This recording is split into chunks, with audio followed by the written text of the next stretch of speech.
بات یہ ہو رہی تھی کہ زکوٰۃ جو اللہ نے رکھی ہے وہ بھی 60-70 ہزار تقریباً جو ہے اگر ایک سال رکھے رہیں اس پر 2.5% دینی ہے.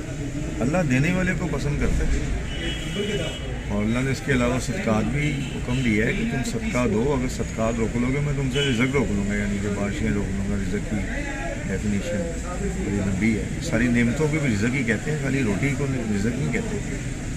ہم ترجمے بھی تو غلط سمجھتے ہیں, اکثر کوئی بات ہوتی ہے نہ ہمیں اردو آتی ہے نہ ہمیں انگلش صحیح طرح کمانڈ ہے ہمیں, نہ ہمیں عربی کا تو پتہ ہی نہیں ہے اتنا زیادہ. بس میں یہ موٹی موٹی گزارشات ہیں میری کہ اسٹاک جو ہے نا یہ اتنا ایک غلط لفظ ہے کہ یہ یہودیوں کو یہ جو کہا گیا تھا کہ تم اسلام قبول کرو اس میں تمہیں زکوٰۃ دینی پڑے گی, وہ اس وجہ سے صرف اسلام قبول نہیں کرے تھے, باقی وہ سارا میچنگ کر گیا تھا ان کے اور ہماری عبادات میں اور ہمارے نظریے میں. اللہ ایک ہونے میں تقریباً ایک ہی ہے, رسولوں کا بھی ایک ہے, فرشتوں کا بھی ہے. صرف یہ وہ کہتے تھے کہ ہم سود نہیں چھوڑ سکتے.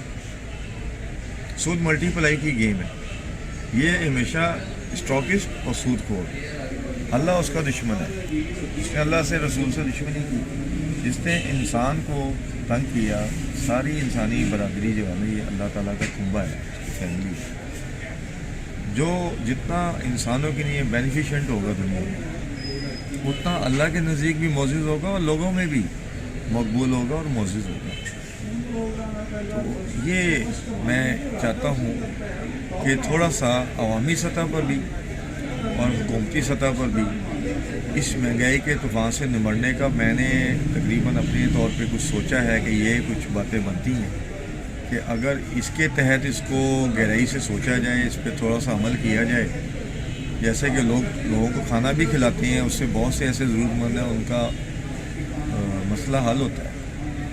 بیسک چیز تو انسان کی کھانا ہی ہے نا, کھانا پینا ہی ہے نا. باقی تو ہم نے لگژری آئٹم اپنے ایڈ کیے ہوئے زندگی میں, جس کی وجہ سے مین بجٹ ہمارا تعلیم اور خوراک میں لگنا چاہیے تھا نا, وہ ہمارا لگژری میں لگ رہا ہے. آپ نے بھی تھوڑی دیر پہلے بات کی تھی کہ کون سی ایسی چیزیں جو ہمیں زندگی میں شامل رکھنی ہیں اور کون سی ایسی چیزیں ہیں جن کو ہمیں زندگی سے نکالنا ہے.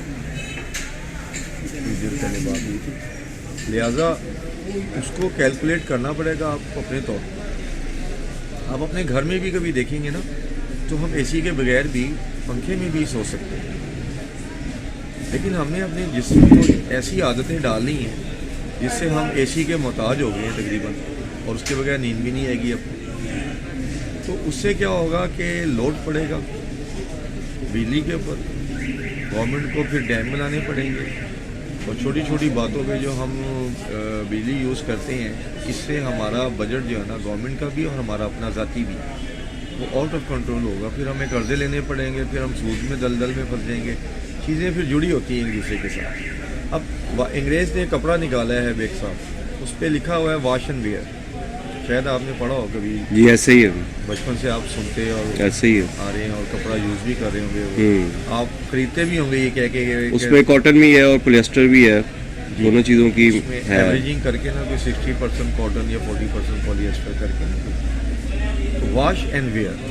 اس کا مطلب ہے کہ ڈزن, اچھا انگلش میں ایک اسٹیکر بھی لگا ہوتا ہے جی جی چھوٹا سا شرٹوں پہ کپڑوں کے اوپر کہ ڈزن یوز آئرن, یعنی کہ استری کرنے کی ضرورت نہیں ہے. ہم اس کو بھی رگڑے ہوتے ہیں استری کر رہے ہیں. تو اس طرح تو ہمارے میگا واٹ کبھی بھی پورے نہیں ہوں گے ملک کہ جہاں ہمیں واش اینڈ ویئر انگریزی کا لفظ ہے دھو اور پہن لو. اس سے کپڑا نکالا ہے تو دھو کے ہم پہن لیں, ہماری شان میں کوئی فرق نہیں پڑے گا. لیکن ہم نے ہر چیز کو استری کرنا ہے. اب جینس کی پینٹ کو کون بیوقوف استری کرتا ہے یار, اس کو بھی استری کریں گے آپ. استری تو ڈریس پینٹوں کی ہوتی ہے, وہ بھی اگر ضرورت ہو آپ سادگی اختیار کر لیں, آپ کا بجٹ کنٹرول میں آ جائے گا. آپ صبح دکانیں کھولیں 8 بجے. دبئی میں میں رہ کے آیا ہوں کچھ عرصہ, وہاں 8 بجے بزنس شروع ہوتا ہے, سرکاری جاب 7 بجے شروع ہوتی ہے. نہیں یہ عمل پچھلے دنوں کیونکہ کرونا تھا, کرونا کے موقع پہ یہ عمل ہوا ہے.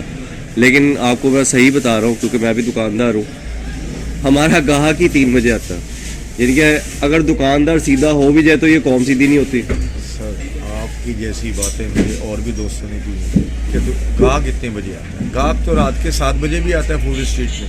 یہ سارا دن سوئے رہتے ہیں, پھر شام کو کھولا کریں گے, ساری رات بزنس کریں گے. اس سے آپ کی लोड मैनेजमेंट का मसला बन जाएगा गवर्नमेंट के लिए। आपको फिर डैम तो बनाने पड़ेंगे, बिजली पैदा करनी पड़ेगी। यही तो मैं रो रहा हूँ कि आप दिन में क्यों नहीं सूरज से फ़ायदा उठाते, सनलाइट से। आप सनलाइट में बिजनेस करें, सन सेट हो तो आप बिजनेस ऑफ कर दें। अल्लाह ने भी यही कहा है कि मगरिब की नमाज़ पढ़ो और उसको क्लोज कर दो, सुबह की नमाज़ पढ़ो, अल्लाह का फजल तलाश करो। अब कहाँ हम अल्लाह के मेरिट पे भी पूरे नहीं आ रहे, हम गवर्नमेंट का भी एहसास नहीं कर रहे, अपनी जेब का भी नहीं सोच रहे कि हमारा क्या कचूमर बनेगा इस नॉनसेंस किस्म का लाइफ स्टाइल इख्तियार करके। तो थोड़ा सा इस चीज़ों को सोचें। मैं तो तंग आके ये इस चैनल के हवाले से ये बात कर रहा हूँ, वरना मेरा दिल बड़ा दुखता है इस चीज़ को। मैं खुद भी ऐसे ही हूँ, मैं फजर पढ़ता हूँ, मेरा दिन शुरू हो जाता है सुबह 4:30 से 5 बजे दिन शुरू हो जाता है और शाम मगरिब से पहले क्लोज हो जाता है। तो जब मैं ये कर सकता हूँ, मैं तो वो बात कर रहा हूँ आपको जो मैंने इख्तियार की हुई है। तो ये तो एक मकरूह धंधा है, रात को तो शयातीन निकलते हैं मगरिब के बाद। तो ब्लैक जो बिजनेस है सारे वो शाम को रात के बाद शुरू होते हैं, तो वो मत करें। वो मेरी ये गुजारिश है, आपकी यही मेगावाट पूरे हो जाएंगे। यानी कि ये आपके ख्याल इंडस्ट्री को में जाएंगे सर, एक मिनट सर, ये इंडस्ट्री को जाएंगे आपकी। ये बिजली बचा के आप जहाँ से आपका सनत है, जिससे रोज़ी का ताल्लुक है, आप उधर दे दें। आपकी ये बिजली बचेगी, तो जब बचेगी हमसे तो फिर ही कहीं देंगे ना। जब हम ही सारी रात घरों में भी टीवी खोल के रखते हैं और स्टूपिड किस्म के चैनल देखते रहते हैं, सियासी और मुआशी बातें आती रहती हैं जो फेक है, वो रियल नहीं है, ये मैं जानता हूँ। उसमें लोग अपना वक्त ज़ाया करते हैं, दिमाग ख़राब करते हैं, अपने आप को बीमारियाँ लगा लेते हैं सियासी चैनल देख के। उसमें कौन सी दीन की बात होती है, उसमें कौन सा आपका मुआशी कोई सोल्यूशन है, कोई हल है, उसमें कोई महंगाई का हल दे रहे होते हैं वो बैठ के, या आपको किसी काम पे लगा रहे होते हैं आप ये काम कर लें। कोई ऐसे आइडियाज़ बेनिफिट तो चैनल आते नहीं हैं। तो उसके अलावा केबल आ जाती है, फिर उसमें गाने और फिल्में चलती हैं, बच्चे कार्टून देख के, कार्टून जैसे तो बच्चे बन गए हमारे। जी ऐसे ही है, कार्टून देख देख के बच्चों पे तो बहुत बुरे असरात पड़ रहे हैं। बच्चों पे देखे ना पूरी फिर ये अजीबोगरीब किस्म की ऐप्स आ गई हैं, उनके ऊपर लोग मशगूल हैं, और हर शख्स जिसे कहते हैं ना, उसको लगता है कि मैं एक स्टार बनना चाहता हूँ और मैं शायद स्टार बन जाऊँगा। और हमारी पूरी कौम जो सी है इस वक्त मेहनत के बजाय रातों रात अमीर होना और रातों रात स्टार बनना, शोहरत और दौलत, ये दो मसाइल बड़ी तेज़ी से वबा की तरह फैल रहे हैं। ये उन कौमों में फैलते हैं जिनमें एहसास कमतरी हो। एहसास कमतरी हमारे अंदर है। अच्छा, हमारे अंदर देखें, इल्म अल्लाह ताला ने कहा तुम पे फ़र्ज़ है, हर मर्द और औरत पर। और इल्म का हाल आप देख रहे हैं, हमारी गवर्नमेंट ने भी कट मारा है इल्म के ऊपर। कितना हमारी तो एक स्कूल से दूसरे स्कूल की किताब ही नहीं मिलती, किताब नहीं मिलती। फिर हमारी ज़ाती प्रायोरिटी भी इल्म नहीं है। वो आपकी वाली बात है कि शॉर्टकट लग जाए, पूरी कौम शॉर्टकट में पड़ी हुई है, किसी तरह मुझे शोहरत मिल जाए, मुझे दौलत मिल जाए, चाहे वो ब्लैक मार्केटिंग करके हो, नाजायज़ हो। ये तो जायज़ नाजायज़ का तो हमारी ज़िंदगी में सवाल ही खत्म हो गया। तो इल्म को जब हमारे मुसलमानों ने अहमियत दी थी तो पूरी दुनिया पे रूल करते थे मुसलमान, हुकूमत करते थे। जब हमने इल्म को पीछे फेंक दिया और हमने दुनिया की चीज़ों में हम गुम हो गए और उसी में हमने उसको टारगेट बना लिया, तो फिर हम आज आप अपना हालात देख लें कि 57 इस्लामी मुल्क हैं, 57। तो क्या ये थोड़े होते हैं? 1.5 से तकरीबन 1.25 अरब के इन बिटवीन आबादी है मुसलमानों की, तो सारे परेशान हैं। ऐसी क्या परेशानी है जो इनका हल नहीं निकल रहा है इनके पास? आपस की जो हम लोग नाराज़गियाँ और हमने लाइफ स्टाइल बनाए हुए ना, वो हमें पीछे धकेल दें। आदम अलैहिस्सलाम को इल्म की बुनियाद पे इज़्ज़त बख्शी थी अल्लाह ने। तमाम फरिश्तों मखलूक ने उनको सजदा इसलिए किया था कि वो सबसे ज़्यादा इल्म रखते थे, अल्लाह ने उन्हें इल्म दिया था।